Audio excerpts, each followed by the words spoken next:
Hello YouTube, Fishy99 here again, and I've got 4 new cards that I would like to talk to you about for just their annoyance factor. So I'm going to start off with the most common one that people run in their decks. First one would be Starlight Road. Negate the destruction of a card that's, well, negate the activation of a card that destroys 2 or more of your cards and then summon Stardust.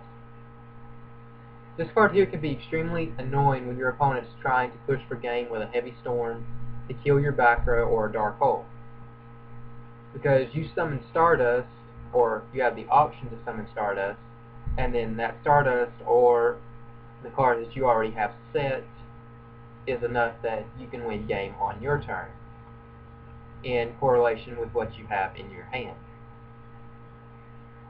Another card that people run in every deck, and this is actually a staple card, almost like Starlight Road is for people who run a lot of back row and monsters they don't want destroyed by Dark Hole and Final Destiny, which I don't see a lot of people running. Sorry, I dropped my card. But this card here is Torrential Tribute. This card here is annoying for a lot of different reasons, but I'm just going to name off a few. One, this card's at 2. Second, you can summon a monster and then activate this on your turn, and then the annoyance about it is you can chain it to this.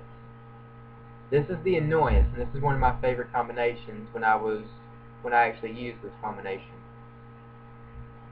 Because you activate this after you summon a monster, because now you have 2, then you chain with this, and then you get Stardust,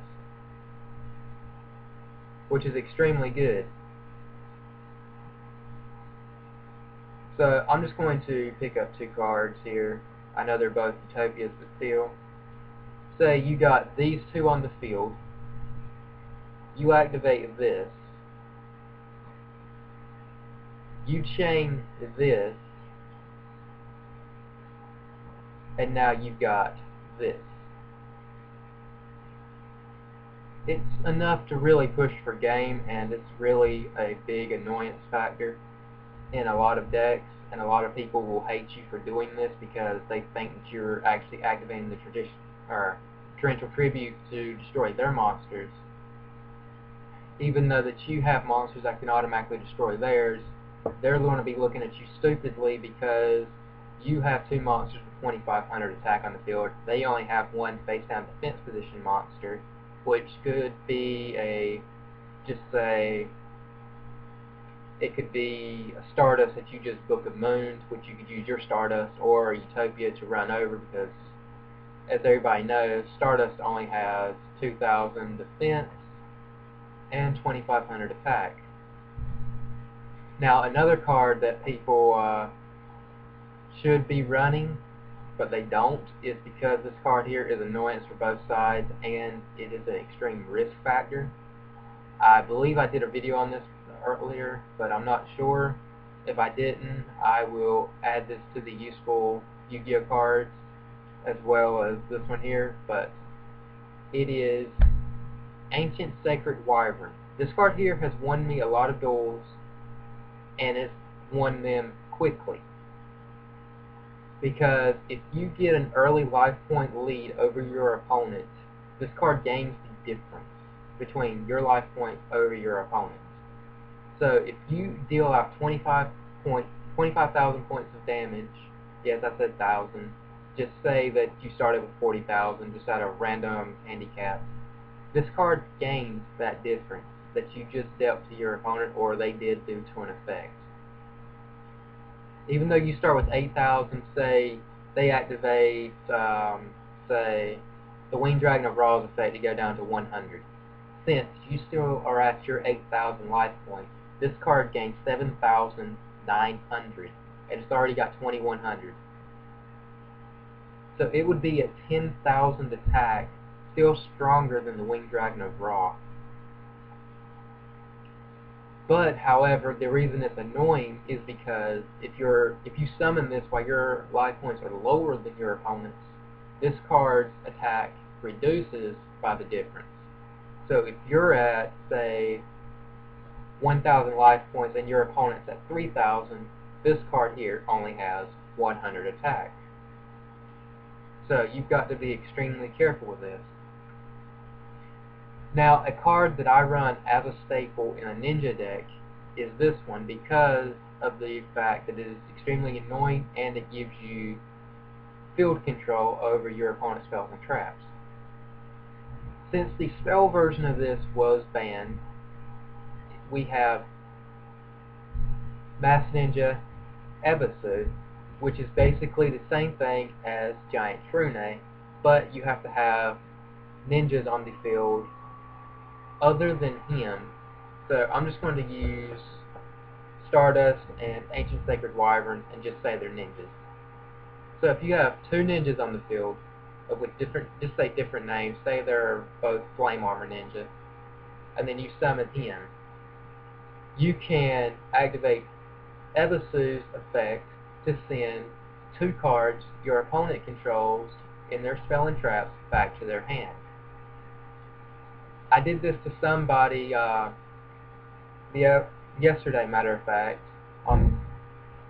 and they were playing Heroes. They did a Contact Fusion to where, which we all know, Heroes and Contact Fusion, they go back to the extra deck during the end phase. They activated some equipped spell, Contact Neospace or Instant Neospace or something like that, and it negated that part of the effect. So when I got to my turn, I Monster Reborned my Hanzo and then summoned Ebisu and bounced their equip back to their hand, and then I ended my turn. However, I failed to read the card's effect, and this was a failure on my part because I should have read the card's effect and I should have not set what I did because it went right back to my deck. Because when it's sent back to the extra deck, all cards on the field are sent back to the owner's deck and shuffled. I didn't read that card's effect, and that was a major failure on my behalf. And then I have time for one more annoying card, and it could really be the difference between you winning a game and you losing a game. It is actually in... I have the card, I just don't feel like looking through it, but we all know what this card does, we all know its effect. It's Magic Cylinder. You can win games with Magic Cylinder alone. Just one Magic Cylinder, both players at 8,000, you can still win the duel. Some of you people are probably asking how that's possible, thinking that the highest attack in the game is 5,000. However, you are not taking into account that they are monsters that can be summoned, and when they're summoned, they have more than 5,000 attack. The Cyber archetype is actually one of them because that Cybertech Chimera Dragon can actually have over 20 to 30,000 attack if done right. Plus, if you do that with an infinite cards, and you and your opponent are just messing around, not really going for life points or nothing, you can actually get that card out with well over 100,000 attack. Yes, 100,000 attack. Well over it, because all you need is to have all of your machine type monsters in your hand, activate Power Bond, and then you send them all to the graveyard. You summon it, and then just say by some rare chance that you did take life points and your life points are lower, activate 3 Megamorphs to double it again and again and again, then activate 3 of the I can't remember the card, but it's only for machine types.